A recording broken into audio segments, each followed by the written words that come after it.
আসসালামু আলাইকুম। Islamic media গলাচিপার পক্ষ থেকে সবাইকে স্বাগতম। প্রিয় দর্শক, আজ আপনাদের সাথে শেয়ার করব মৃত্যুর সময় কিভাবে জান কবজ করা হবে। জন্ম হতে মৃত্যুর আগ পর্যন্ত যে 6 জন ফেরেশতা সাথী হয়েছিল, তারা তখন কি বলে বিদায় নিবে। মহান রব্বুল আলামিন পবিত্র কোরআনুল কারিমে ইরশাদ করেন, কুল্লু নাফসিন যায়িকাতুল মাউত। বাংলা অর্থ, প্রত্যেক প্রাণীকে মৃত্যুর স্বাদ গ্রহণ করতে হবে।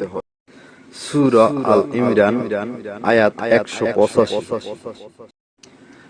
যখন মানুষের অন্তিম কাল উপস্থিত হয় এবং আত্মা বের হবার সময় ঘনিয়ে আসে, তখন জন্ম হতে মৃত্যুর আগ পর্যন্ত যে 6 জন ফেরেশতা সঙ্গী হয়েছিল, তারা তখন কি বলে চিরবিদায় নিবে। প্রথম 4 জন ফেরেশতা ও পরে কিরামন ও কাতিবিন নামক 2 জন ফেরেশতা তার কাছে এসে উপস্থিত হবে। সর্বপ্রথম একজন ফেরেশতা উপস্থিত হয়ে বলবে, আসসালামু আলাইকুম, হে আদম সন্তান, আমি তোমার খাবারের সুব্যবস্থা করার কাজে নিয়োজিত ছিলাম, কিন্তু আফসোস, আজ পূর্ব পশ্চিম উত্তর দক্ষিণ সকল ভূমণ্ডল তন্ন তন্ন করে খুঁজে দেখলাম, কিন্তু তোমার কিসমতে এক মুঠো দানা পানি পেলাম না। কাজী বুঝলাম তোমার মৃত্যু ঘনিয়ে এসেছে। দুনিয়ায় বেঁচে থাকার আর কোনো উপায় নেই।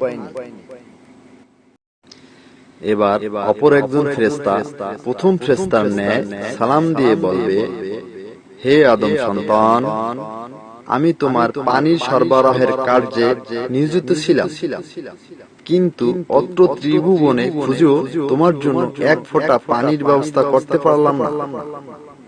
তাই বুঝতে পারলাম মৃত্যু তোমার পাশেই হাজির। হয়তো এখনই যমদূত আজরাইল আলাইহিস সালাম তোমার গলা চেপে ধরবে। এবার তৃতীয় ফেরেশতা সালাম দিয়ে বলবে, হে আদম সন্তান, আমি সর্বদা তোমার শ্বাস প্রশ্বাস চলমান রাখার কাজের জন্য নিয়োজিত ছিলাম, কিন্তু আজ দুনিয়ার এমন কোন স্থানে খুঁজে পেলাম না যেখানে গিয়ে এক পলক শ্বাস প্রশ্বাস গ্রহণ করতে পারি। এবার চতুর্থ ফেরেশতা এসে সালাম দিয়ে বলবে, হে আদম সন্তান, আমি তোমার সময় ও কার্যের সুবন্দোবস্ত করার নিমিত্তে নিয়োজিত ছিলাম। আজ সমস্ত ভূমণ্ডল ঘুরেও তোমার জন্য একটি সেকেন্ড সময় কোনো কার্য তালাশ করে পেলাম না। তাই নিঃসন্দেহে বুঝতে পারলাম তুমি জিন্দা থেকে সুখ শান্তি ভোগ করতে পারবে না। কিছুক্ষণের মধ্যেই তোমাকে মৃত্যুবরণ করতে হবে।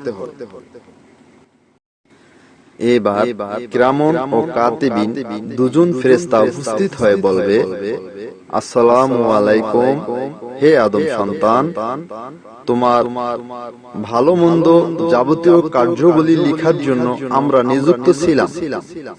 আজ আমাদের ভালো মন্দ কার্যাবলী লেখা রহিত হয়ে গেল।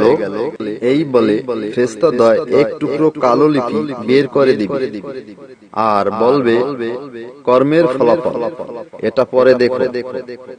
আদম সন্তান উক্ত লিপি দেখা মাত্র ভয়ে অস্থির হয়ে উঠবে এবং মুখমণ্ডল এদিক সেদিক ঘুরতে থাকবে। কিন্তু উপায় কি? সময় শেষ, আর যে বেশি সময় বেঁচে থাকতে পারবে না। অতঃপর ডানে বামে 2 জন সহচর ফেরেশতা সহ যমদূত আজরাইল আলাইহিস সালাম উক্ত ব্যক্তির জান কবজ করার জন্য উপস্থিত হবে। ডানে যে ফেরেশতা থাকবে সে হলো রহমতের ফেরেশতা, আর বামে যে থাকবে আযাবের ফেরেশতা। যদি মৃত্যু ব্যক্তি নেককার হয়ে থাকে, তবে তার আত্মা অতি সহজে আরামে বের করবে। অন্যথায় অত্যন্ত করুণ অবস্থায় মৃত্যুদূত আজরাইল আলাইহিস সালাম গলা টিপে আত্মা বের করে নেবে। আত্মা বের করার পর মৃত্যু ব্যক্তি যদি নেককার হয়ে থাকে, তবে আজরাইল আলাইহিস সালাম রহমতের ফেরেশতার নিকট তার আত্মা সুপর্দ করে বলবে, যাও, তাকে নিয়ে আসমানের পবিত্র শান্তিময় স্থানে রাখো। আর যদি মৃত্যুবরণকারী গুনাহগার হয়ে থাকে, তবে তার আত্মা আযাবের ফেরেশতার নিকট দিয়ে বলবে, যাও, তাকে অতি অশান্তিময় স্থানে নিয়ে রাখো।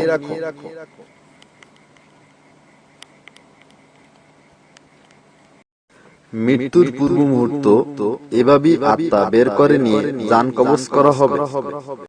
আর সে যদি নেককার হয়ে থাকে, তাহলে কিয়ামত পর্যন্ত তার আত্মা শান্তিতে থাকবে। আর যদি বদকার হয়ে থাকে, তাহলে কিয়ামত পর্যন্ত তার আত্মা শাস্তি পেতে থাকবে। এরপর কাল হাশরের দিবসে ভালো মন্দের বিচার হবে। তাই আসুন বন্ধুগণ, বেশি বেশি আমল করি, কোরআন ও হাদিস এর আলোকে সুন্দর জীবন গড়ি। আল্লাহ তাআলা আমাদের সকলকে নেককার ইমানদার বান্দা হিসেবে কবুল করুন। আমিন।